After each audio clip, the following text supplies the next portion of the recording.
What is going on, guys? Welcome to the stream.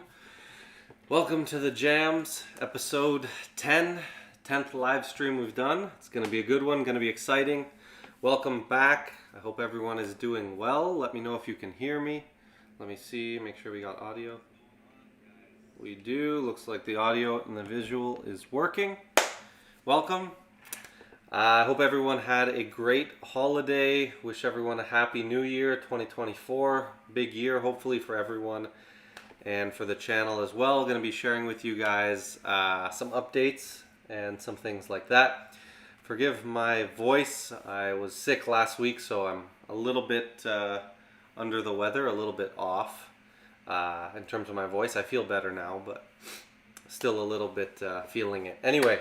Got a great live stream, going to be learning some things, answering some questions, talking about the channel and the future of the channel and what's going on this year and that sort of thing. So welcome everyone, welcome to the stream. Let's see who we got in here. Jana, welcome. We got Mike, how you doing, Mike? Jonas, I hope everyone is doing well. Welcome to the stream. As always, if you have any questions, drop those in the chat. I'll be reading the chat, getting to everyone's questions. I see there's quite a few questions coming in already, so I'll get to those a little bit later. We're going to start with a few updates. Give me 1 second, just got to grab my water.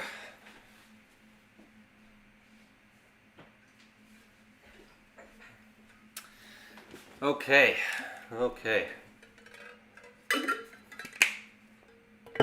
All right, so welcome everyone to the stream. Let's get into some housekeeping things, some of the topics, some updates I wanted to start with, and then we can get into the good stuff. So first things first, drop your questions. As usual, I'll be answering all questions. Second, new videos. I like to start off the live streams giving you a peek into what the new videos are that are coming out in the next couple of weeks.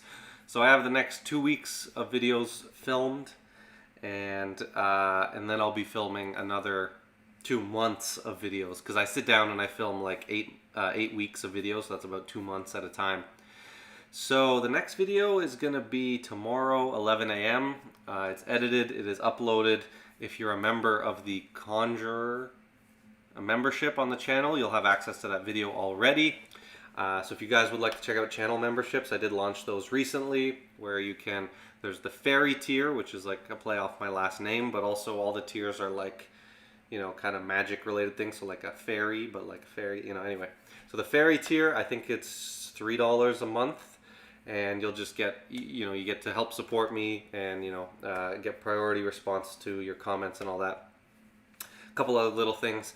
The second tier is the Conjurer tier. I think it's like $8 to $10 a month. I don't exactly remember, but you'll get early access to videos and member shout outs and that sort of thing. And then the highest level is quite a bit more expensive. It's 30, and this is in Canadian dollars, by the way.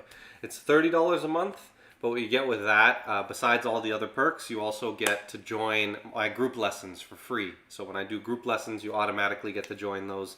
And in the new year, I'll be doing more of those more frequently. So probably once every month or couple of months. So if you want to join the group lessons, you'll get free access. So there's that. You can check out memberships on the membership tab.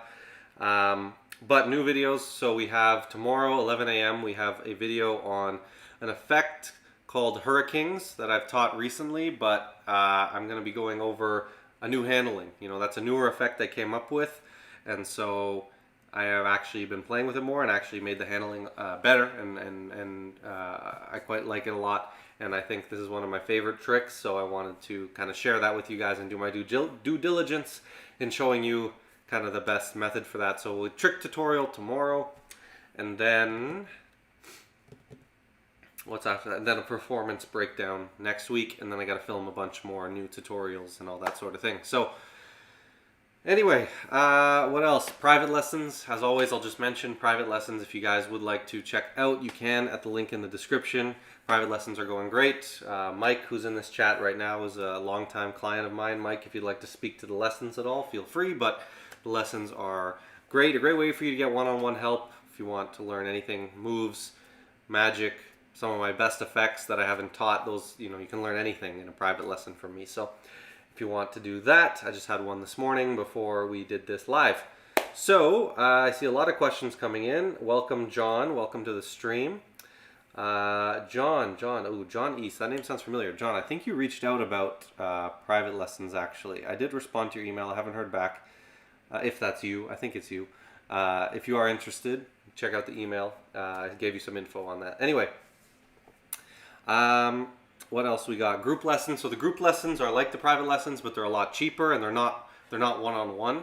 And so those I host one every couple of months, and you can sign up for that. It's 20 Canadian or like 15 USD, and you get to join the lesson. It's like an hour to 2 hour lesson. Everyone gets like a time slot to discuss exactly what they want to discuss, but you also get to watch what everyone else wants to discuss. So you'll learn a ton of things in that, and then at the end we have a jam where we can go over anything. They're always a lot of fun, always successful, so stay tuned, stay subscribed, and turn on the notifications so you can be ready for the next one. So I think that's that. Okay, 2024. I hope everyone has their New Year's goals planned. I know that's not everyone's thing. I am a believer in having your goals kind of at least thought about for the year so you can try to achieve those things. I think it's a good strategy. So stuff related to the channel that is important for you guys. More street magic. I didn't get much new street magic last year because I moved in the summer when I wanted to do a lot of filming. So the weather is not that great out, so I can't film right now, but when the summer comes, I'll be filming some brand new street magic in a brand new city. Gonna be super exciting. Can't wait to share those with you guys. Live stream is gonna be more consistent. One a month. We're doing at least one a month. So this is our January live stream. So that is great. And that is gonna be coming. And then 10K subs. So hopefully we can hit 10K subs by the end of the year. I think it's possible if we keep grinding out these videos. So thank you guys for all the support and all that stuff. So a lot of great stuff coming now. Okay, so I think that's the housekeeping stuff, the boring stuff out of the way. Give you guys some updates on the channel. The last few weeks, or well, not the last few weeks I've been posting, but there was like a 2-week period where I took a little break around Christmas time, went and saw the family and that sort of thing, but we're back to our regular schedule. So if you're unfamiliar, new videos every Sunday at 11 a.m. So tomorrow, 11 a.m. Eastern. And then I post 2 shorts a week, usually Wednesday, Friday, could be Tuesday, Thursday at 1 p.m. 2 shorts a week. Usually one is some kind of performance clip. I've been doing a new format where I'm performing a trick to the camera. That's been doing pretty well. You guys seem to like that. I've done like some ace cutting routines and stuff so far. And then I do another short which is usually related to the long form content that came out on the Sunday. So stay tuned. That's going to be the posting schedule for the new year. It's been working well for me and we'll probably stay consistent with that. Okay, let's jump into the chat now, see what we got going on in the chat. So we got a lot of questions already. That is great. All right. So first question. Rationally Skeptical says, get that POS first deck off the thumbnail. What's wrong with the first deck? I like that deck. It's a nice deck. I guess he doesn't like the thumbnail or has something against the first deck. Anyway, impromptu ACAAN tutorial. So I've taught a couple of impromptu ACAANs on the channel. I've taught Marcan. I've taught So ACAAN. I've taught... that one's not impromptu. The other one I've taught. So yeah, So ACAAN and Marcan are 2 impromptu ACAANs. So honestly, I would highly recommend you check those out. Marcan is literally my most viewed video on the entire channel. It's an ACAAN tutorial, and so if that means anything, it means it's a pretty great, fun ACAAN. So I'd highly recommend you guys check that out. Maybe I can perform some of those for you in a minute. How to cut to any number of cards. Okay, the stuff with the related to cards and tricks I'll get to in a bit. How to cut to any card. Okay. Hey Reed, hey Mike, how about Triumph that doesn't involve a cull? Okay, we got lots of tricks we can talk about once we go to the card table for sure. propless force of a suit of spades without equivoque. I would ask you why you want to do a propless force without equivoque when there's 4 objects, and doing a clean equivoque would literally be 100% surefire and you wouldn't have to leave it up to psychology. I mean, that just seems like the perfect solution. Why wouldn't you want something that feels totally impossible, feels totally fair, but is 100% surefire? So if you do want to use my suit force, you can learn that. I've taught that on the channel a million times. But to answer your question, something you could do that's propless to force a suit, you'd want to do something where you kind of, I mean, if you want to force spades, okay, hearts is usually the easiest suit to force. And the reason for that is people are most familiar with a heart. If you've ever asked someone who English isn't their first language, a lot of times they're not familiar with the names of the suit. But if you ask someone like that to name a suit, it will be hearts 100% of the time. Because clubs is one that people never know the name of. For whatever reason, if they're not like an English speaker, it's just the suit that most people never think of, right? Because this isn't like it's not like a circle or a square. It's not an obvious shape, so you don't know what to call it. Same thing with spade. Heart and diamonds are the only shapes that are, like, you can look at that and say, oh, that's a diamond, that's a heart, obviously, right? And so they're easier to force, but heart always comes to people's mind before diamonds for whatever reason. So I always go for hearts if I'm doing like a propless force in that way. But what you would want to do is start by killing one of the other suits. So you'd say, in a second, I'm going to have you name a suit. And if you're trying to force spades, I would say heart. So you'd say, second, I'm going to have you name a suit. So you could say like heart, for example. But I'm going to have you name any suit you want. Okay, so right there, you've eliminated hearts. Then you have the other couple of suits. So one option is to, as you're like describing the suit, kind of like, you can kind of like try to draw it in the air. I'm not a huge believer in that kind of aspect of psychological magic. I would try to pick like more hard, more sort of surefire type things, which is kind of why I like equivoque and like killing and that sort of thing. If you want them to just name the suit spade, you're going to want to kill it. And then another technique would be to leave. So the next most named suit I would likely say would be diamond. So one example, you could take a diamond and put it on the bottom of the deck and leave that face up. So it's on the table in front of you. And now you've kind of psychologically killed the diamond, and then you're going to verbally kill heart. Now it's going to leave you with clubs and spades. And what's another way that you could then kind of force them onto spades? Honestly, I would take your chances there and say they're gonna say spades, because no one ever says clubs in my experience. But either you can go with like a multiple out in that way, or there are other various techniques to kind of kill the club that you could use. But I would recommend equivoque for if you're just trying to force a suit. Mike says, where are the mini blinds? Yeah, the blinds, they're right over here. Hold on. Right there. They're just away right now. Try to get the nice view.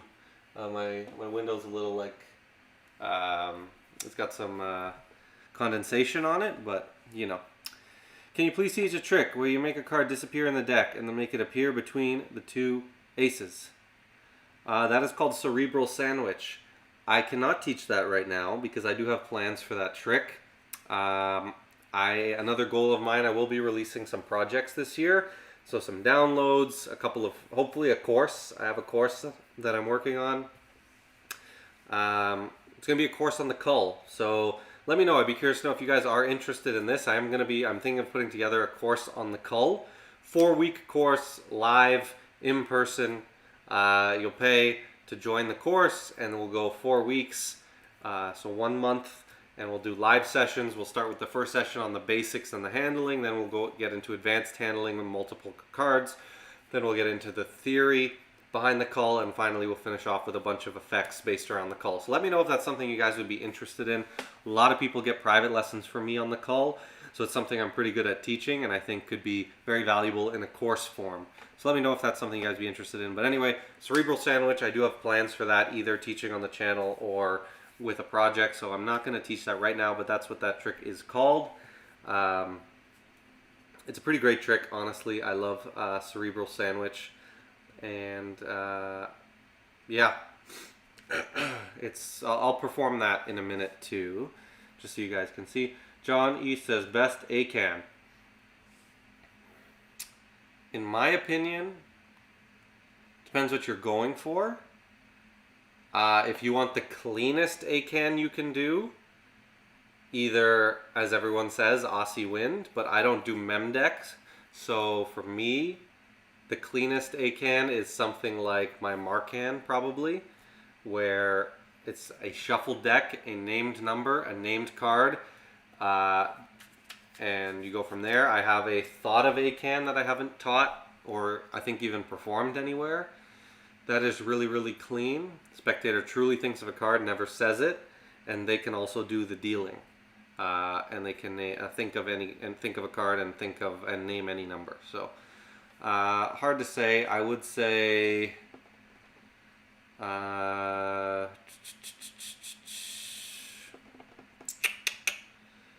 Marcan. Like, if you want something you can learn that's really good right now, go learn Marcan. If you go to my channel, like sort it by most popular videos, it's #1. So that's one of my favorites. Can we get another collab with Kevin Booth? Yes, Jenna, that will happen this year for sure. I would hopefully we can do some more slide off episodes, because I love doing the slide off, and that was a lot of fun with Kevin. So hopefully we can do that again, but I got to get in touch with him again, and it's going to be great. But yeah, we definitely have some ideas planned, so stay tuned for that. Mike says, been having private lessons for a year. I've learned more than I could expect. Thanks, Mike. We've had a lot of great lessons. So yeah, definitely a great option if you guys want some more help. GP Magic, welcome to the stream, my friend. Guys, if you have any questions, drop them in the chat. I'll be answering everything. So GP Magic says, hey, I discovered your channel a few days ago. Welcome to the family. I appreciate it. Hopefully you enjoy the content, and you have a lot of content to go watch and stuff to learn. So not that you asked, but if you'd like to know, sorry guys, I'm still recovering from a sickness. My voice is a little off here. I'm gonna need to be drinking, and I might lose my voice a few times here. Hold on. I just gotta start talking quieter. Preserve my voice. Anyway, if I gave you my top 3 videos to go watch, I would say go watch Behind the Screens episode 4. It's my favorite video I've ever made. It's a series where I perform magic on Omegle, when it used to be a thing, Omegle, and to strangers, virtually. But we do these big elaborate tricks, not just like card tricks, like big elaborate illusions. And then I reveal to you how it's done by showing you, I had filmed the whole trick at a second camera angle where you see the behind the screens, and I show you how everything was done. So I've done 4 episodes of Behind the Screens, my favorite videos on the channel, hands down.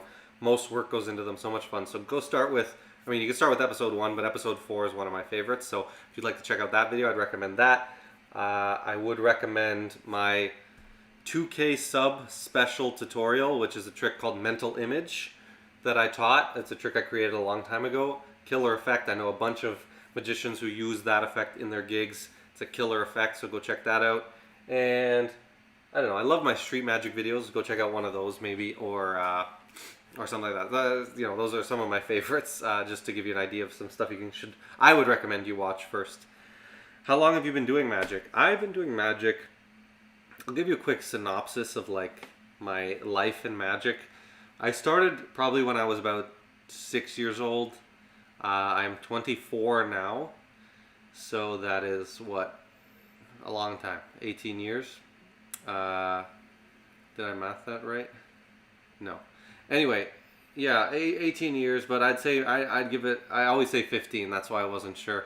I'd say,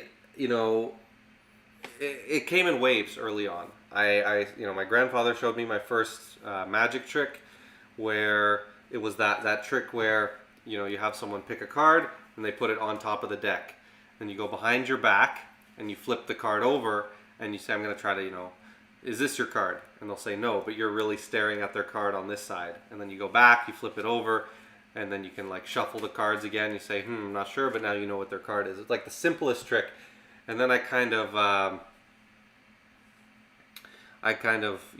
fell into that, and it was like I just kind of got like the bug, I guess. And then I got like some magic kits when I was young, and I started, I learned like a little cups and balls and a little like, I don't do any of that stuff anymore, but I learned it. I remember in like grade 6, I did like a trick in front of my class. That was one of my first times performing to people who weren't family.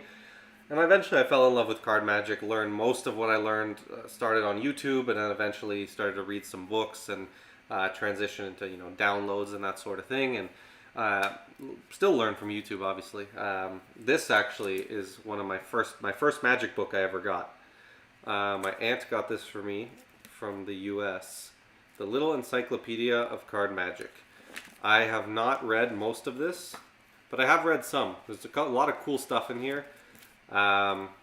It's really kind of beat up, as you can see, but it's a very cool little book. And since then, I would do magic, I would practice, but I wouldn't really perform. In high school, I didn't really show anyone. None of my friends really knew. But then university, well, I really got pretty good in that time though. And then like early university and that sort of thing, I really dove into it, practiced like crazy, got really good. And then eventually when COVID happened, I was like, you know what? I think I'm pretty good, and I have a lot of ideas and stuff I want to share. Let me try this YouTube thing. Started the YouTube, and then, been performing and doing all that stuff for the last, 4 years or so that I've seriously been like performing a lot and that sort of thing. So that's kind of my story, to give you a synopsis. Can you do a thought of card trick? Sure. When I go down to the card table, I can try to think of something. Will you ever do a collab with Pig Cake? Maybe. I'm open to it. Pig Cake's a funny dude. I would definitely be open to collabing with him. Never reached out to him. He's never reached out to me. But, I would totally be open to it because I think he's hilarious and we could probably make a pretty funny video. I'm fairly funny myself. Hey, so Jay Plays, welcome. Says, hey Reed, I just found your channel recently. Welcome, my friend. Welcome to the channel. Really appreciate it. Thank you for the support. Have been loving the content. Thank you. Wanted to ask you if you recommend a particular pocket card index, and if so, which one? Also, which Magic Mentalism wallet? Okay, so one thing you have to learn about me, Jay, is that I pack extremely light. When I perform, my everyday carry is this. That's it. No more, no less. Billets. I've already lied to you. This is my everyday carry. So my phone, a deck of cards, stack of billets with a rubber band, and a Sharpie. That's it. It goes with me everywhere, but that's it. That deck is not in stack. There are no gimmicks besides a duplicate. Duplicate's the only thing I use. Oh, my stream's looking a little laggy. Is it okay, guys? Is it too laggy? My computer's a little bit older, and sometimes it lags a little bit. Anyway, hopefully it's okay. It looks like it's a bit laggy. Anyway, so that's all I pack. I don't do mem deck. I don't do any gimmicks. I pack light and always use a regular deck. Mike says the video is glitching. Okay, hopefully it gets... Anyway, so that's all I pack. Okay, it looks like it's going to clear up in a second. Sometimes I just get a little bit of lag. Sorry about that, guys. So hopefully you got that, but basically my philosophy on magic, and not because I think it's right or wrong, it's just what I like to do, is impromptu shuffle deck magic, because I love being able to hand out the deck, have them shuffle, have them do whatever they want, inspect the deck, and there's nothing to find. I want it to be open, I want it to be fair. A little bit of maybe Danny D'Ortiz, Leonard Green style, where, you know, I don't care about the cards. This is happening not to me, it's happening to us, right? And I feel that's best achieved with an impromptu deck that I don't have to be like, you know, really careful about keeping it in stack. So a lot of my magic and a lot of my principles and things that I've created and taught, particularly on this channel, are things that allow you to achieve, and tools that you can use to achieve anything that you could achieve with a gimmick or a mem deck with a regular deck. And that's kind of my whole philosophy. So, to cycle back to your question, did I ever use an index? For a small period of time. And so that's going to be my recommendation. I don't have decks. I never checked it out. Some people like it. Some people hate it. Ton of drama around that. It was pretty funny. Like a soap opera. But my favorite index is The Advocate by Daniel Madison. And I don't know if that's the best, but that's the one that I've always used. And I like it and I think it's good. You can make it out of a card box. Super easy. Works well. Not too hard to use. And I did carry it for a while. But eventually, it's one of those things that I was like, okay, my philosophy is this. If I, you know, this is with me everywhere. My phone's obviously with me everywhere. So if I start learning a bunch of tricks that rely on an index, and I'm not going to bring that index with me everywhere. Everyone knows I do magic at work, you know, at my friends, everyone. So if people are going to ask me to do magic, and my brain is always going to be going to, okay, what effect works for the situation? What's the best effect? You know, that sort of thing. And if I'm, you know, flooded with index effects and I don't have my index on me, I'm not going to give them the best performance. But if I just got really good at magic and creating incredible effects with the things that I always have on me, then I will be good to go anytime, anywhere when I want to perform. And so that philosophy has kind of pushed me, and I've realized, like, hey, anything, like, in a magician's brain, okay, a mem deck might be better because you can do some things with it that you can't do with a regular deck. In my opinion, you can do any effect with a mem deck, that you can do with a mem deck, you can do it with a regular deck. There's obviously going to be some sacrifice, okay, but to the audience, if done well and well constructed, they'll be the exact same effect and they won't notice. And all that matters is what the audience perceives, okay? You don't have to agree with me, but that's my philosophy. That's how I handle things. And it's worked very well for me. And to a magician brain, you might think, oh, well, that's not as clean. But what the hell does clean mean? You think the spectators are in their head thinking, oh, that's not clean. You know what I mean? No, they're not. So that's kind of my philosophy. So index, I'd say Advocate. And then wallet, never used a magic wallet, honestly. I've thought about it, but again, I like the wallet I have. It's minimal, it's small. I don't really want to get a big, you know, other wallet. So maybe one day, but right now I don't really have a great recommendation.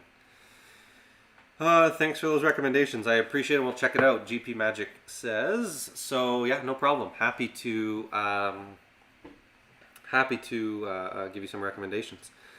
Timothy says, collab with Sean Devine when? Love when you used to do it together.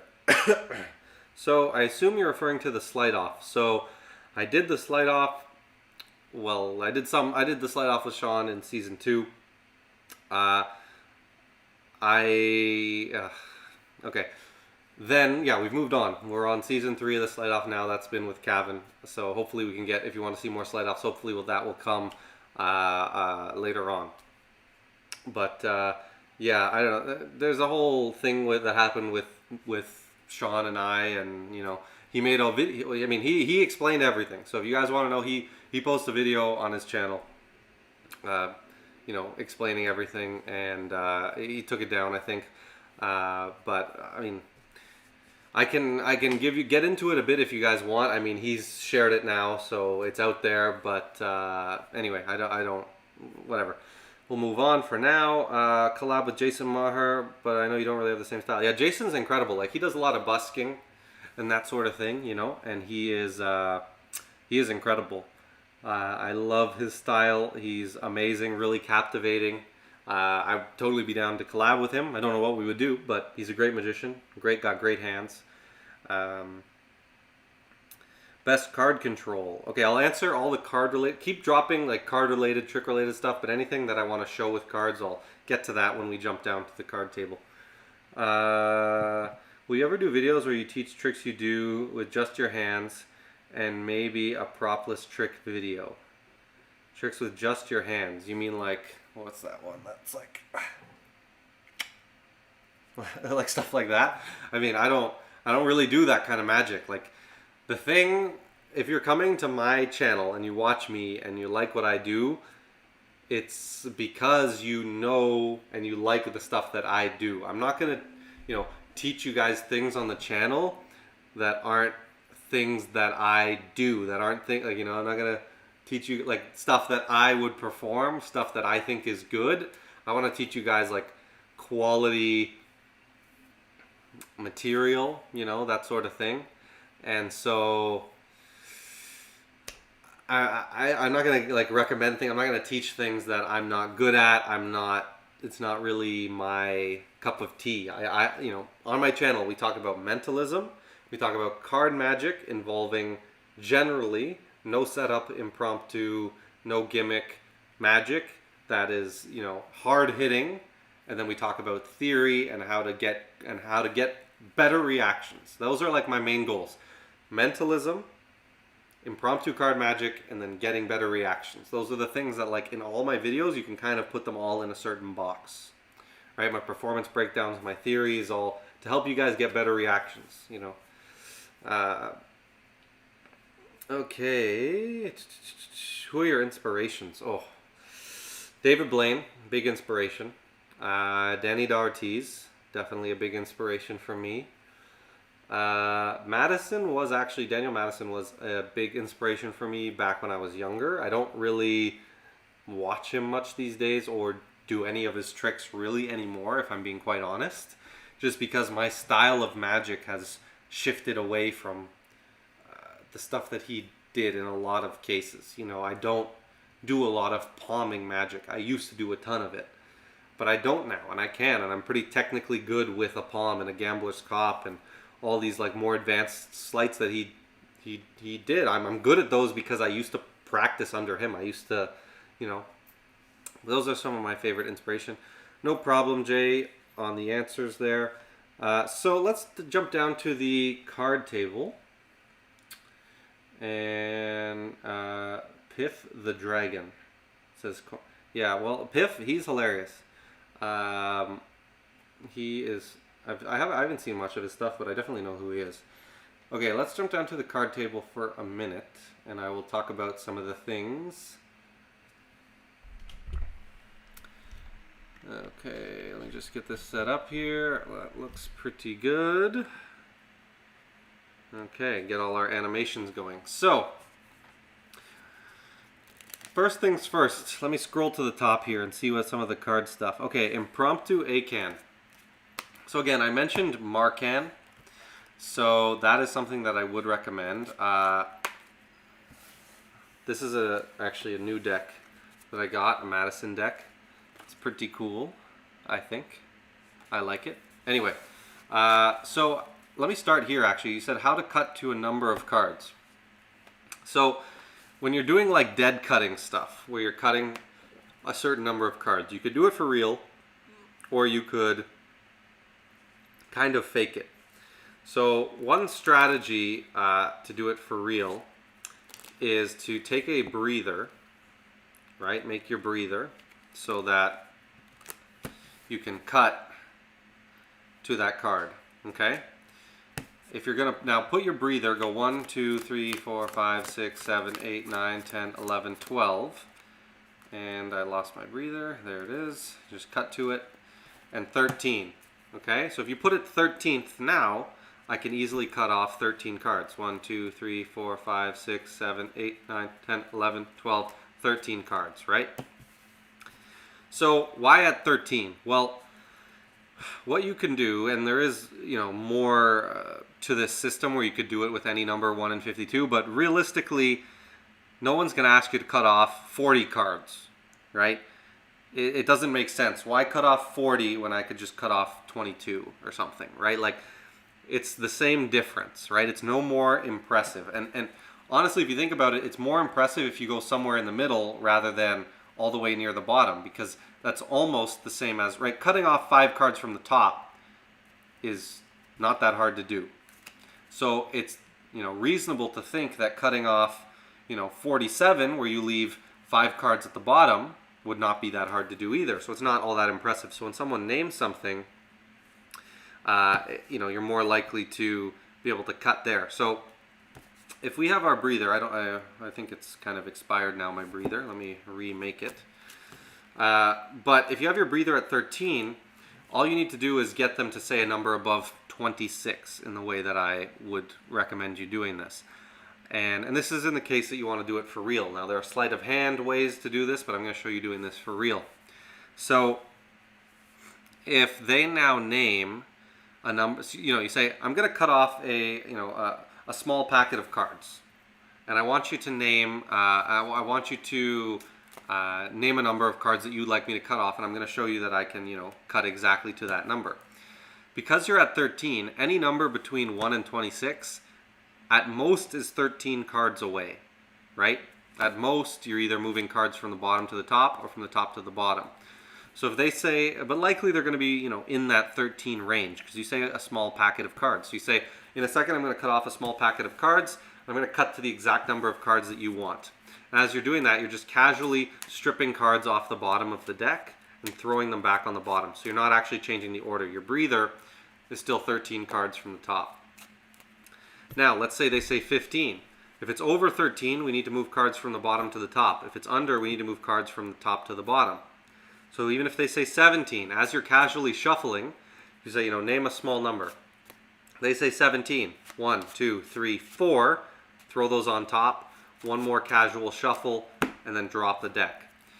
So how that looks and why this works is because you already are casually shuffling, right? So if I'm like this and I say, here, in a second I'm going to cut off a small packet of cards, and I'm going to cut to the exact number of cards that you say. So name any number that you want. So let's say they say 17. So I go 1, 2, 3, 4. I'd say 17. Is there any reason you chose that? And then I do one more casual shuffle after to kind of blend everything in. And then I set the deck down and I say, is there any reason you chose that? They explain, they say no. We have a little conversation. Now I'm doing a little bit of time delay, right? And now everything's set. And it's still impressive, right? I'm still literally cutting 17 cards. So the fact that I shuffled when they said the number doesn't make a difference, because I'm still about to cut 1, 2, 3, 4, 5, 6, 7, 8, 9, 10, 11, 12, 13, 14, 15, 16, 17 cards. So it's still impressive. So that's a method for it, one that I would recommend that I use. It's pretty good. If you want to do more of a sleight of hand method, there is a method where if you name any number, let's say 13. So I can kind of try to cut about to 13, and this is without a breather. You go 1, 2, 3, 4, 5, 6, 7, 8, 9, 10, 11, 12, 13, and that used some sleight of hand. I don't know if I actually cut 13 cards there. I probably didn't, but it makes it look like it. What do we have next?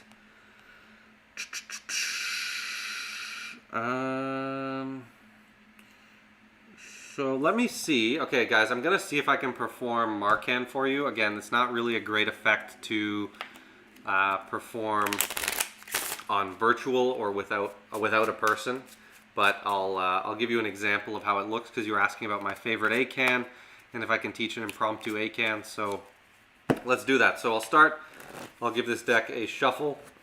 So this can be genuinely shuffled by the spectator. Hopefully you guys can see that this is a genuine shuffle. So while I do this, can someone name a card? Someone in the chat name a card.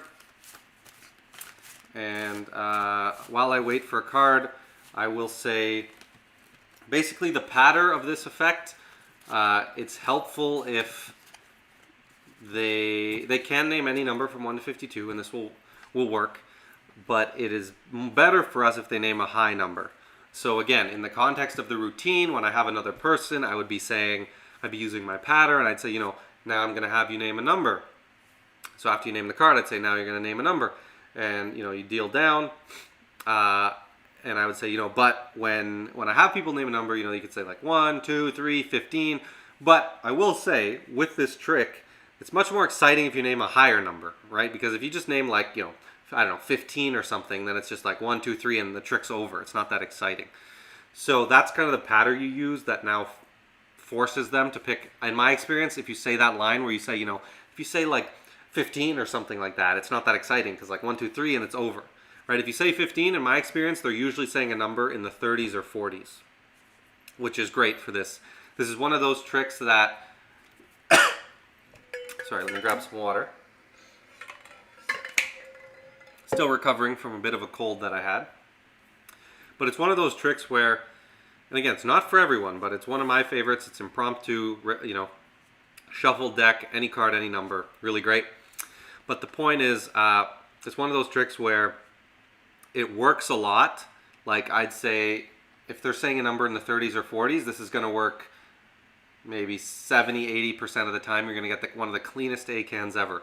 If it doesn't work, then there's an out that you do. So hopefully, in this case, with whatever card and number you guys say, it will work. If it doesn't, we'll do it again and I'll show you what the out is. But there's an out, and with an out, you got to take risks, right? If you take risks, 70% of the time, you're going to get one of the cleanest ACAANs. The other 30%, you still get a nice ACAAN. Spectators won't really know much difference, but it just won't be that magician super clean. So that's what I'll say about this. So now that I see a bunch of cards are named, so I'll take the first one, which was the 7 of diamonds.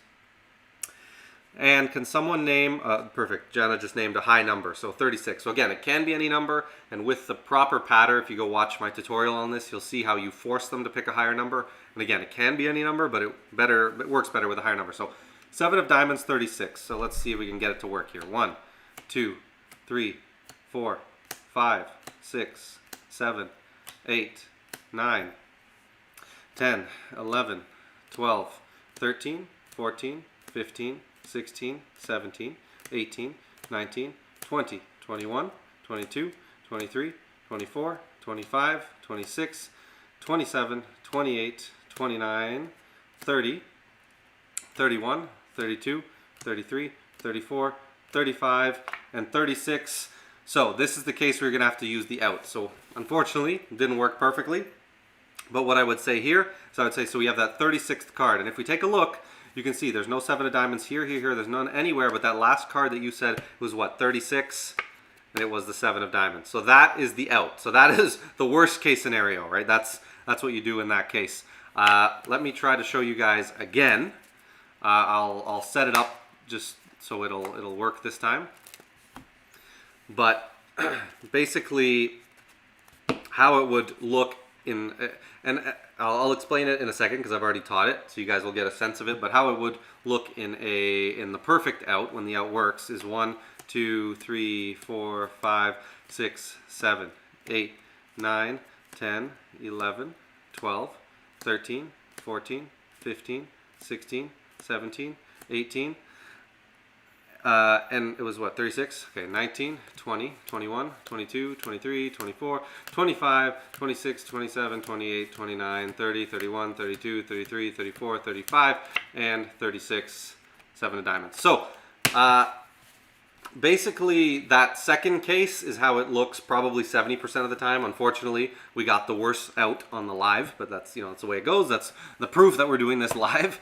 But basically how this works is you're using a marked deck in a second deal. Now, I'm a little bit slow at reading these markings. So all that happens is the cards are shuffled genuinely by the spectator. Then they name any card and they name any number. What you're going to do, so the markings on this deck is, let's see, I don't know if I'm going to be able to show it, but it's right on that inside finger where it says 9 of clubs. That little tattoo there, like on the finger, and in the same spot I have my Jack of Hearts. You can see I'll use a different card. If you look right there, it's now 2 of something. 2 of what? 2 of diamonds. So it's a 2 of diamonds. So basically, you're going to use a marked deck, and then you're going to start dealing. So in this case, you said 7 of diamonds, 36. So this deck is genuinely shuffled now. So what I'm going to do is I'm going to be keeping my eye right on the marking, and I'm just going to start dealing.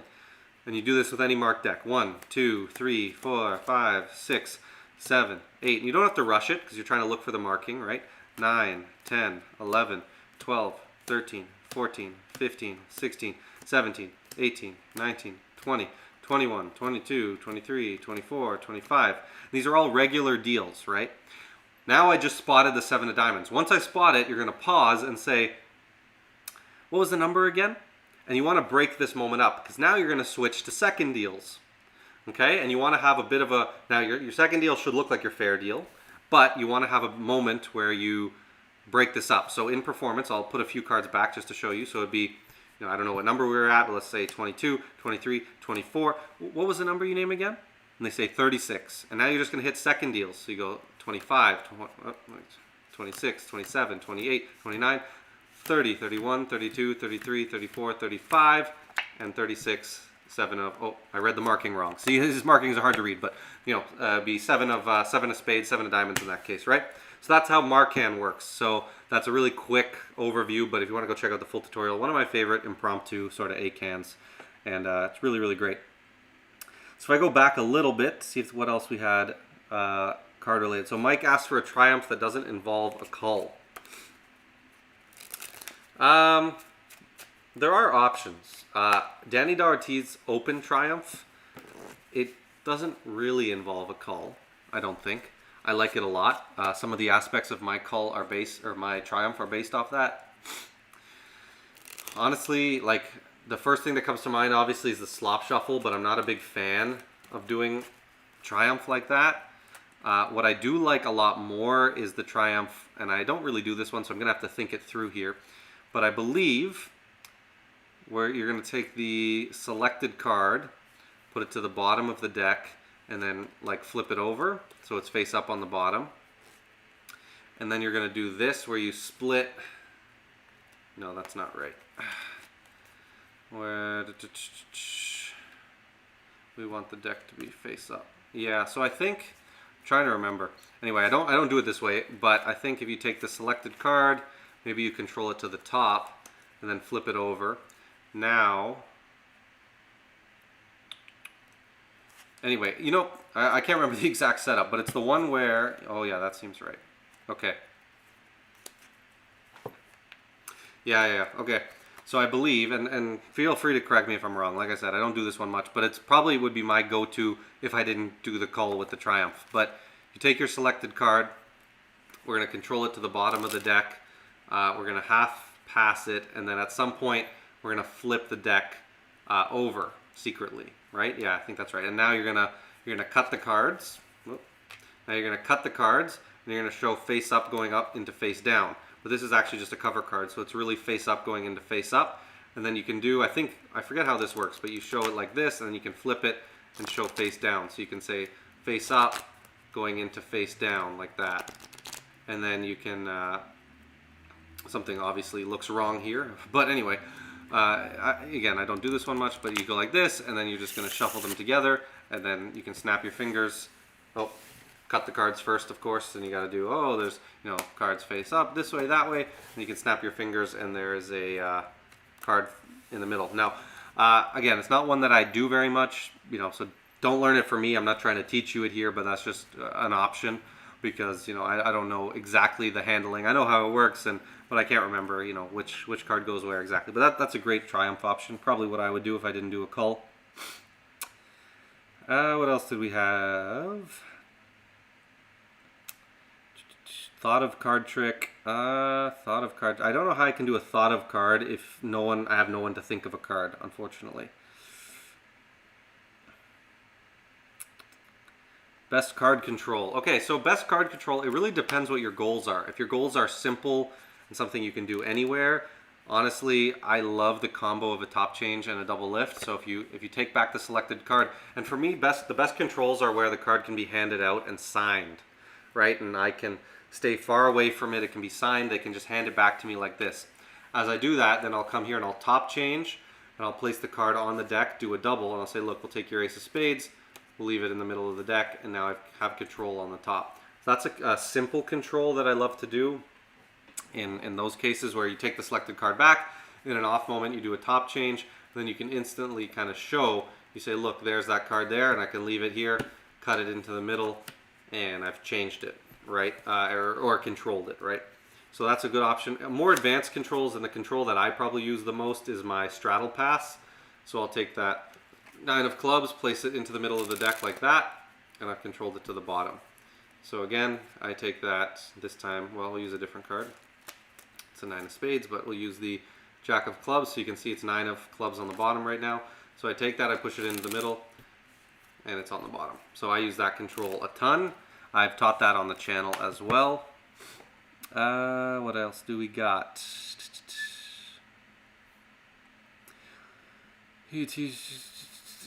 Propless trick. So Jenna, yeah, I will do more propless mentalism tutorials. I have done, what, 3 now? 2 or 3? I've done Traveler. I've done the card one. What do I call that one? I forget what it's called. I've done a few phone tricks. So, okay, I wonder if you have an opinion on how intuition goes with mentalism, if that makes sense. Yeah, I definitely think there's a big component to like intuition and mentalism. There's so many times where I just feel something, like almost like I feel as you get more experience, it's not like you become a real mind reader, but you get a sense for what kind of people are going to be good for certain effects. You get a sense for what kind of people are going to make things happen, right? What kind of people are, like if you're trying to force the number 7, I'm looking for a certain type of person to say, name a number between 1 and 10. I'm looking for a person who maybe isn't going to be like the heckler type, who isn't going to think too critically. Someone who's enjoying the magic, is just going to go with the flow. Someone who I can put on the spot and pressure them to just throw out that first card. And you pick up on what traits make people good for these kind of things and these forces. And you know, like, I'm not going to do this propless drawing duplication on this person because they're going to pick the most obscure thing in the world, right? Because they're trying to make it fail. So you kind of learn things like that. So there is a big element of like intuition where you can kind of start to intuit like, oh, this is a good person to do this with. And even like when things go wrong, you can start to get a sense like, you know what, I think it is this name. I think I know, you know, it's that, it's this, you know, whatever. Are you into parlor shows? No, not really, John. Like, it's not really my thing. I do close up really, so it's not really my thing. Is that an owl tattoo new? I hadn't noticed it before. Could be an angle difference. This one, yeah, this is not new. This is pretty old. A lot of people's favorites. I hear this all the time. People love the big owl eyes, always staring at people. So, not new, no. It's one that I quite like, though. Yeah. Okay. So Saksham says, "Hey Reed, what's up, man? Love from India. What's up, my friend? How are you doing? I'm doing well. Glad you could make it. Billionaire Successor. Reed, I got a new bicycle standard deck. My cards get bent pretty easy. What can I do to make them straight? 1, put them in like a card box that's like sturdy and like pretty tight. Like this Madison card box is like quite a bit smaller than, well, it feels smaller. I don't know if it actually is. Yeah, it is. So it's a little bit smaller than the bicycle deck, and it's like more sturdy. So I'd stick it in there. I like to do like a spring. You know, a spring like this often makes the cards get in. Like it does bend them in this way, but that is like a comfortable, natural way where you can. That's kind of how you want your cards. Like if you're coming for a double lift, you want to be able to apply pressure to bend it the other way to be able to get your strike double, let's say. And if the cards were already bent up, it's going to be a little bit more tricky to get that kind of pressure that you're looking for. So I always do this, right? I always do this a few times, just kind of try to straighten out the cards, give it one of these, because I like my deck to be beveled downward slightly when I'm dealing with it. But my main thing is I just do a spring, and it kind of bends them at this a bit of an angle, which is very comfortable when I'm holding it in the dealer's grip.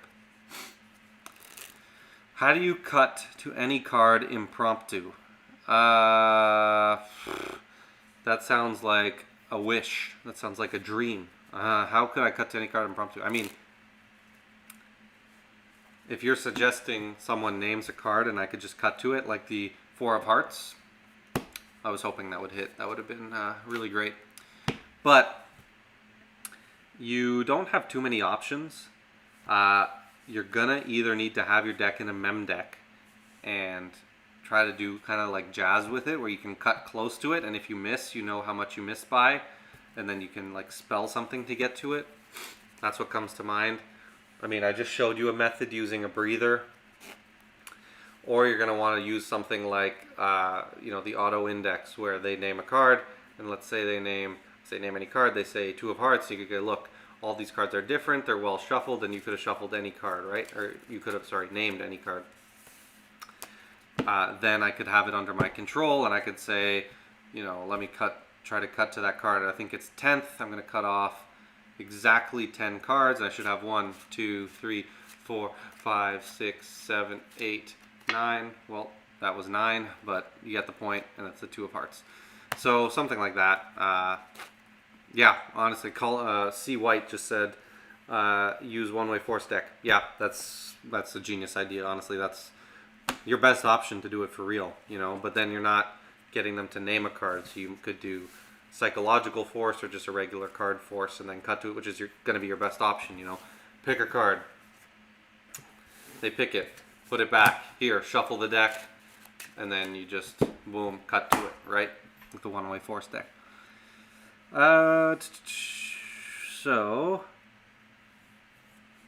Mike says, thank you, I've been doing that one. What do you think of Crossroads by Ben Harris or X-Ray? I'm actually not familiar with either of those effects, John, so unfortunately I can't give you an answer on that. What are marked cards? I have an idea that the magician can see what the card is picked, but how? So these are marked cards. So marked cards are cards that have the identity of the card on the back secretly. So the same way, right, this is just a piece of paper. But the same way this is the Queen of Diamonds because it has a symbol on it. That says Queen of Diamonds. It's the same thing. On the back, there's a symbol that just says it's the Queen of Diamonds. So I know from the back of the card what it is.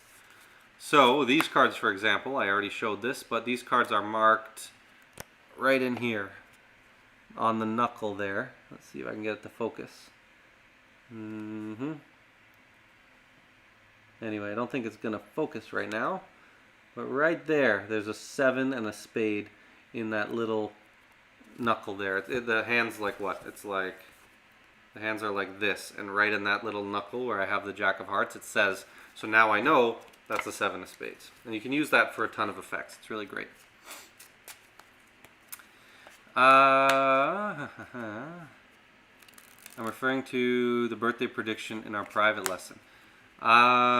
Which birthday prediction, Mike? You're gonna have to remind me. Give me a little bit more detail. Can you perform the trick where you make a card disappear then appear between the aces? Sure, I'll do that. This is an effect called Cerebral Sandwich. One of my favorite effects to do, completely impromptu. So first of all, we need the aces. So I'm gonna have someone name a card. So can someone name a card for me? I'm gonna give these cards a genuine shuffle. This is really genuine. So somebody name a card, and while you do that, I would have the spectator do all of this. So they throw in the aces wherever they want. And then we're going to spread. And, oh no, I was about to do a different trick. Yeah, okay. So I want to show you where those aces are. So there's one ace, maybe what, 20 cards down or so. And then the other ace is, right about there, right? So it's about, I don't know, 20 cards from the bottom and 20 cards from the top. So now I give the deck to the spectator, and they can shuffle this as much as they want, right? They can shuffle the cards, do whatever they want. Maybe we'll give it a quick ripple like that. They can shuffle as much as they want. Those 2 aces they put wherever they want in the deck. Now we shuffle. Now, what I'll do is if we look for that first ace, let's go through here. Let's see, there's ace number 1, and hold on, I must have missed the first one. Oh, they're beside each other, so sometimes you miss them. But if you look, it's kind of interesting. They actually happen to shuffle exactly 1 card between the aces. And genuinely, guys, that would have been the spectator who shuffled that card between the aces. That's pretty good. I mean, so what was the card that you named at the very beginning of this trick? So I see 5 of hearts. Okay, 5 of hearts. So I want to, let's see, I'll leave that over there. So let's see, if we look, I see no 5 of hearts here. There's a 5 of clubs on top, 5 of spades there. No 5 of hearts here, no 5 of hearts here, no 5 of hearts here, none here, here, here, here, here, here, here, here, here, here. Okay, one more time. Let's just make sure really close. I won't go too fast so you guys can hopefully see. Let me see. That's the 4 of diamonds, the last card. And we've had one card here from the beginning. And of course, with any luck, should be the 5 of hearts. And that is cerebral sandwich. So not, again, not a great effect to be performed kind of to the camera like this, but that is it. You have a named, thought of card shuffled by the spectator between the 2 aces. So that's that. I don't know if that's the trick you were talking about, because you did say make a card disappear then appear between the aces. But I think that's the one you must mean. The other sandwich trick I do is Jason Maher's sandwich, actually. So you have nothing between the aces, and then you have a card selected. So that is what? The Ace of Hearts. Okay, great. We'll leave that. Oh, fumbled. Let's do that again. Sorry, this angle is just awkward. It's a little down here, but we'll leave that into the middle of the deck just like that. And then what I'm going to do is I'll take my aces and I can give them a little flick like this. And if we see that on camera, I can try to cut to that Ace of Hearts. 1, 2, 3. And I should be able to make it appear between the aces just like that. That's the other sandwich effect that I do. Pretty quick, pretty easy. No, definitely not easy. I don't know why I said that, but it's fun nonetheless. One thing now that we have the aces that I wanted to talk about was a couple of the shorts that I did recently. So I've been doing more shorts where I'm like performing to the camera, and I've been doing like some ace location sort of stuff, and so I want to teach a few tricks. I want to teach the ace location that I did, and then I want to show you I did one-handed. I found the aces with one hand that I think was pretty cool too. So if you guys saw that, let me know what you think.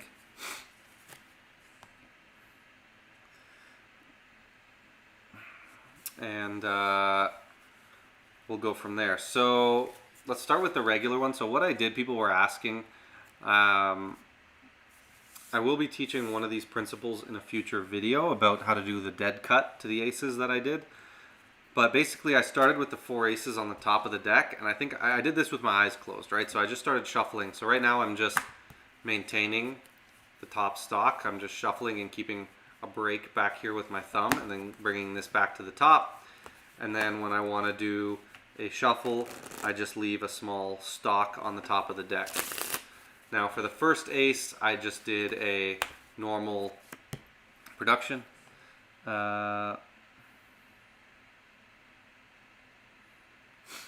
Right? And then the next one, what did I do? I did the dead cut. So again, aces are on top, so I'm just going to maintain them on top. And then you're going to do this dead cut thing, when that's how you set up for it. And now I can come in and just dead cut right to that ace. So that is what I'll be teaching in a future video. So be prepared for that. It's a pretty cool procedure. You can dead cut, no breathers or anything. And then I did, the classic kind of shoot the card out of the middle. We go like that. And then finally I ended with my one-handed ace production, where you kind of find the position, give the cards a flick, and the last ace pops out like that. So that I've taught on the channel. That is simply, you'd have the top card, you're going to pull down with your pinky somewhere in the deck, and you're going to throw. And when you throw, you let that card peel off the thumb as the deck does a flip, right? So what you're trying to do is flip the deck like that and catch it. So first just practice that, and then eventually, like what happened there, you'll just have this card strip off your thumb and it'll shoot out. So I do that production a lot. Boom, catch the deck, and you've produced the ace. So I did that. And then I also did a one-handed ace production, which was freaking hard. Took me so long to get the take that I wanted. But it was, again, 4 aces on top. I started with a one-handed shuffle, and then I went into a midnight, and that was kind of a false shuffle because I did maintain top stock there. And then I did a one-handed midnight cut. See, I can't even do it now. One-handed midnight cut, and then kept the position, one-handed Charlier to keep those on top. First ace, I think I did one-handed Charlier and stuck my pinky in, and then I did a one-handed extract the pinky with, or the ace with the pinky while maintaining that break, and then I went in and charliered it back to the top. Second ace was what? What was the second ace? It was some kind of, oh yeah, it was the flip production again. So I did, I think, what did I cut the ace back into the, no, it's on top. Yeah, it's from the top. And then I did the flip production. Boom, produced the second ace. Then the third ace, I just did a kind of a top shot, not top shot, but where it flies off the deck, lands in your hand. And then the last one I did a one-handed second deal, like that. And then produced the last ace with Siri having named the number. So that was pretty cool. Hopefully you guys are liking those videos, but they've been a lot of fun to do. Can you teach a trick called real life teleportation? On a YouTube short you posted, you have a random card under the ace and then have the 9 of diamonds selected, make it disappear. I'm not going to teach that right now, but that is an effect you can learn on YouTube. It's called spread and butter. Spread and butter. It's a Chris Ramsey effect. So he has a tutorial on it. It's not on his channel. It's on 52 Card Surf, one of those other magic channels. Anyway, it's a pretty great effect. So let me show you guys another trick that I wanted to actually teach here quickly. This is an effect, an old effect of mine. Haven't done it in a while. It's called Perfect Dealer.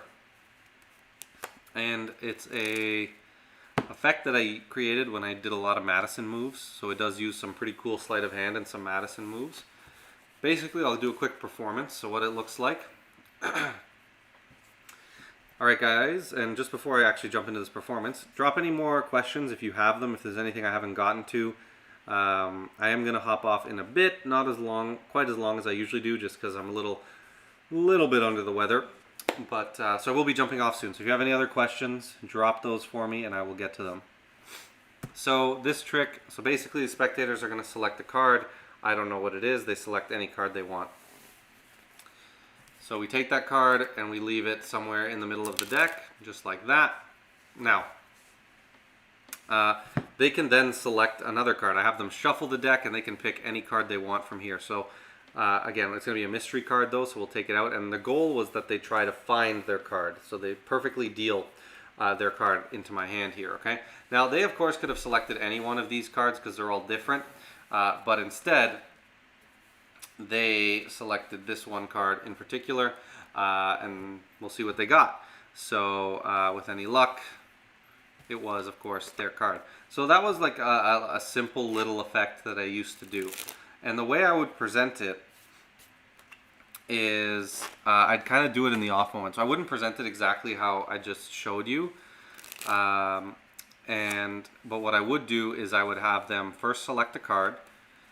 They could sign it if they want, and then I'd return it to the deck and I'd control it to the bottom, right? So there I'd use like a straddle pass. So what you could do instead, if you don't want to do the straddle pass, you have them take the card, return it to the deck, and then I'll show it to them one last time like this, and you're just going to line it up with the next card on the top. So you have like a double here, right? So they place it here and you line it up and you say, I'm going to show it to you one last time. And as you come down, you put your thumb on the back of this card, and you're going to pull their card underneath, and you can out jog it a bit, but their card really goes to the bottom, and you push it in. So that's a control you can use. It's like a convincing control. I've taught that on the channel. Once you push that in, their card's on the bottom, you're going to push it down and back into a tenkai palm. Okay? You're going to steal their card right away. So it's on the bottom, and you go like this. Right? Keep your hands closed so you don't flash as much, and you're going to get it into tenkai palm. So how you do that, push over and down and back. Over, down, back, and then you're going to squeeze with the side of the hand and the thumb and hold that in a tenkai palm. Now you have your hand here, you just relax it casually on the table. You do need a table for this. Hand them the deck, say give it a shuffle. And you say you're going to try to be the magician, try to find your card. Obviously you don't know where it is. They're going to pull out the card. They're going to set it down. And you say, all right, take a look, see how you did. And they take a look and they see that it's not their card. And you say, okay, no worries, we're going to try this again, right? Because obviously that's hard because you could have, picked any one of these cards. But obviously you picked that one, which wasn't it. So that's kind of tricky here. But the thing with magic is it just takes belief. Now, did you believe that you selected the right card when you did it? And they'll say yes, kind of ham up the presentation, and in that you've switched it to their selected card. So what you're doing is once they've dealt that card, and you can choose to reveal or not reveal that it isn't their card. And this is why I called it Perfect Dealer, because they're perfectly dealing their card from a shuffled deck. Now that the card's in your hand, you hold it in kind of like a gambler's cop position, and you have the deck set out front, and this card's in Tenkai. And as you come forward, you're going to pinch the card that's in Tenkai here, and you're going to switch. And you're going to point, right? So that's the switch. Okay? And you point, and you're going to hold the card down like this. So I do this switch. I said, look, because it's hard. You could have had it, you're trying to pick it from any one of these.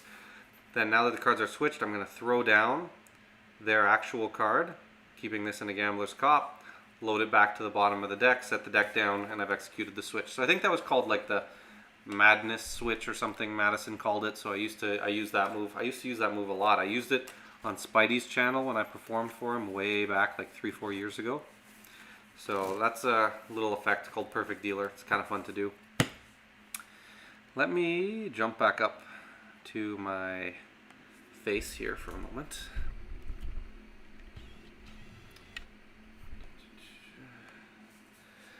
So, okay, a couple more questions I'll have time to answer. If you guys have any questions, then I'm going to hop off here. It's been a great live. Talked about a lot of great stuff. Bottom deal, I see there's a question on the bottom deal. We're going to get into that. So we learned some cool effects. Talked about Marcan and a couple other things, but one of these lives, I had a bunch of books here. Expert Card Technique, Card Magic Encyclopedia. I'd like to do like a learn with me where we learn a new trick together, because some of those books, there's definitely some hidden gems in there that I haven't seen yet. So any last questions, you guys let me know. I'll jump into it. Renee says, I'm trying to learn the bottom deal for a while, but I'm struggling with friction. Any ideas?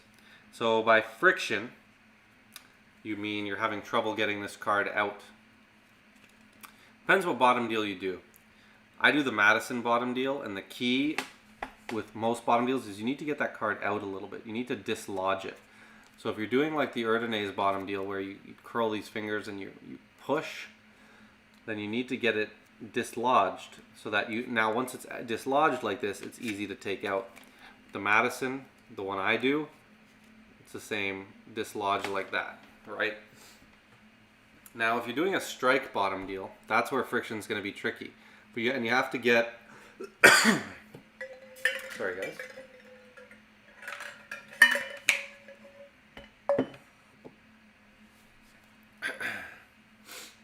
So you have to get the pressure in this corner where the deck is what is keeping that card stuck against your hand. It's in there. You'll feel it. If you go to pull, there's friction in there, and then there's friction up against this bottom finger. Okay? So you need to push over and then pull. And that's tricky. So you need to relieve the pressure here and relieve the pressure with your fingers by just loosening your grip. You're holding the deck too tight. And the reason you're doing that is because when you start bottom dealing, we all have this problem where the deck starts to slip out of our hand, right? Especially as you move these fingers out of the way, the deck's going to fall out like that.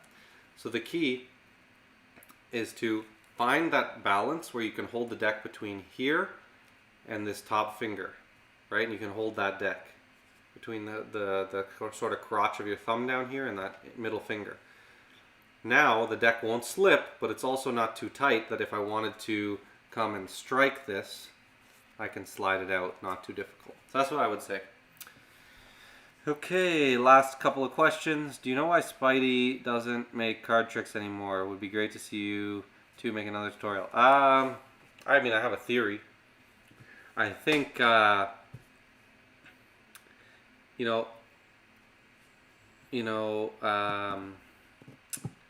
magic is one of those things where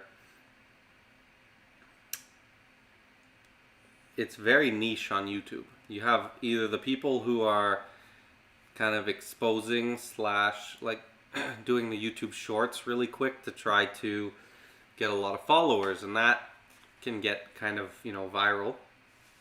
And then you have people like myself and Craig Petty and Cavan and these people who are trying to teach to magicians. And obviously it's very niche. So the incentive to do it is not, no problem, Renee, by the way. The incentive to do it is low if you're trying to do it for money. Okay? Why do I do it? Because I love to help, and I have a lot of things I want to share, and YouTube's a great place for me to be able to document and share, give back to the community all the stuff I've learned and all the stuff I've created, because I'd feel bad if it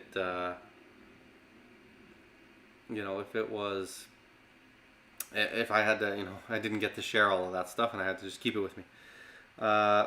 Making waves. I see you retracted the message about the Sean situation. I was talking about it a bit at the beginning of the video. Yes, I saw his response video. If you really would like me to get into it, I can, but it's nothing that, he explained the situation, you know what I mean? It's not something that I wanted to get into and get out there, because you know what? I'm not here for magician beef. I'm not, come on, we're grown. There doesn't need to be beef. We're beefing over damn card tricks. Like, there's no beef from my end, Anyway, forget, I'll jump back to what I was saying. So magic is niche right here on YouTube, and so Spidey had a pretty good sized following on his magic channel, but recently he launched his behavioral arts channel, where he's doing his psychology breaking down, and he's picking current events, and he's presenting himself as like an expert in psychology and breaking down these events and giving you the perspective from a psychologist. And that channel blew up to over 1 million subs. I think, right? It's at 1 million subs now in, a couple of months. He's had tons of videos go over 1 million views because he's found the niche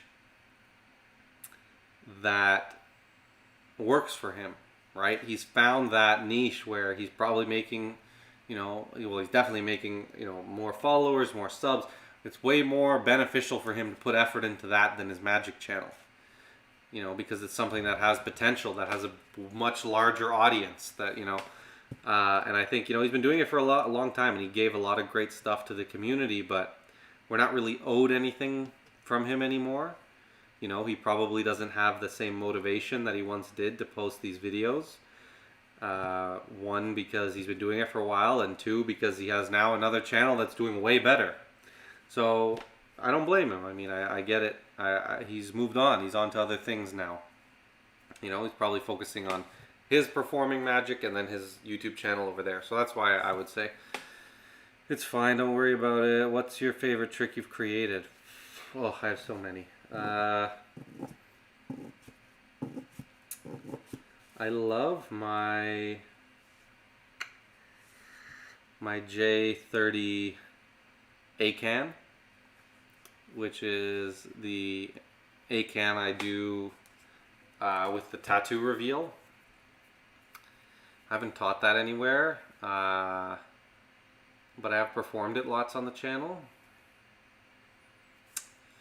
What else? I love mental image, which I have taught on the channel. I love my character effect, which I haven't taught. And when I haven't taught these things, it's, there's stuff that I have plans for. If you want to learn any of my effects, you can.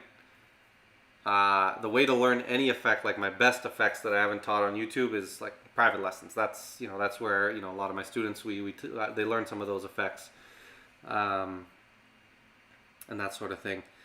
But those effects, I do have plans for. I'm going to be hopefully releasing a project on my mirror ACAAN effect, which is a regular shuffle deck ACAAN that you do with your deck, and the spectator has a deck.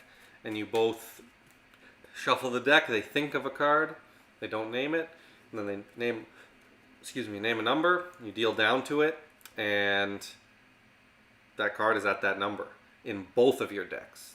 It's a mirrored ACAAN. It's incredible. I do it on virtual all the time. It's killer. You can do it in person. It's great effect. So that's what I'm thinking. Might be my first little download, just, you know, small, just to get my kind of foot out there in the download space. I'll probably just do, honestly, a self-release on my website, but we'll see. I have pitched that to Theory 11, I think. A couple of companies I pitched that to. A couple of them were interested, but honestly, I don't think I'm going to move forward with them. So, ACAAN is amazing.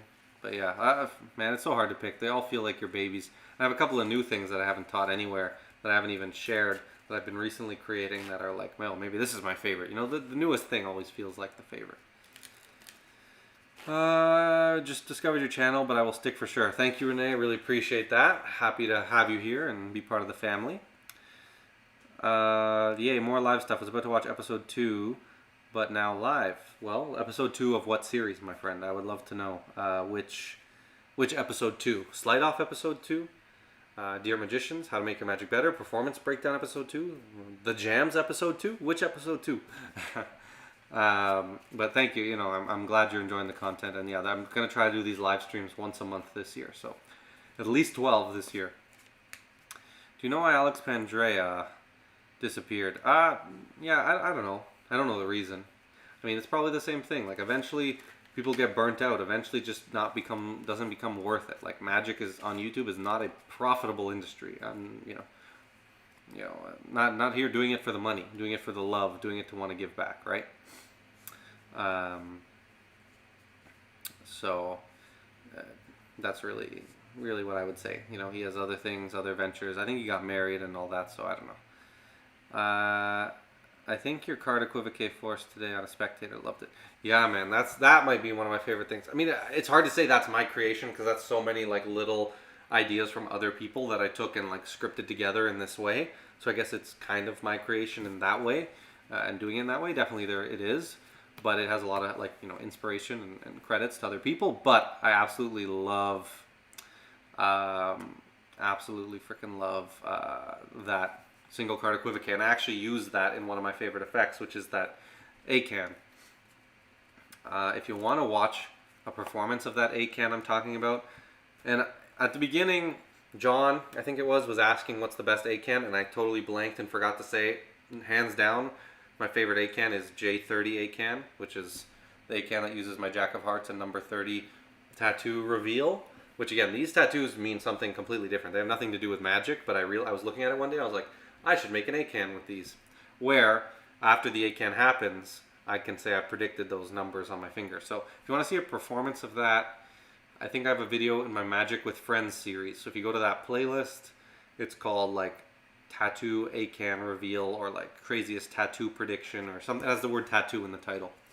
If you want to see that performance, that's my favorite. The best ACAAN, always gets the best reactions, especially with the kicker tattoo reveal.